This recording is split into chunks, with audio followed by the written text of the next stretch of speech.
આજે લોકસભામાં ગુજરાતની 26 લોકસભામાંથી 25 લોકસભાના મતદાનનો દિવસ છે. આપણા દેશમાં આખા દુનિયામાં સૌથી મોટી લોકશાહી, સૌથી મજબૂત કહી શકાય એવી લોકશાહી, એને વધુ મજબૂત કરવા માટેનો આ પર્વ છે. અને આવા પર્વમાં હું સૌ મતદાર ભાઈ બહેનોને મારી વિનંતી પણ છે કે આપણે સૌએ આપણને મળેલા મતદાનના અધિકારનો ઉપયોગ કરવો જોઈએ. જે યુવા મતદારો કે જેમને પહેલીવાર મતાધિકાર પ્રાપ્ત થયો છે, એમને પણ મારી વિનંતી છે કે એમણે પણ પોતાના મતાધિકારનો ઉપયોગ કરવો જોઈએ.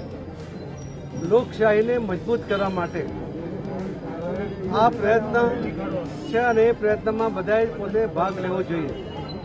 જે દેશોમાં સરમુખત્યારશાહી છે, લશ્કરી શાસન છે, ત્યાંના નાગરિકો આ લોકશાહી માટે અને મતાધિકાર મળે એના માટે તડપતા હોય છે.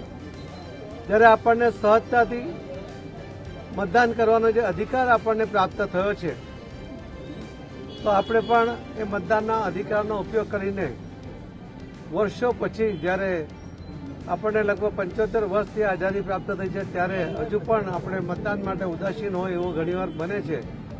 એ ના બને અને કોઈપણ સંજોગોમાં આ મતદાનના અધિકારનો ઉપયોગ થાય એવી મારી સૌ ભાઈ બહેનોને આખા ગુજરાતમાં સૌને મારી નમ્ર વિનંતી છે. ખૂબ ખૂબ આભાર. ધન્યવાદ.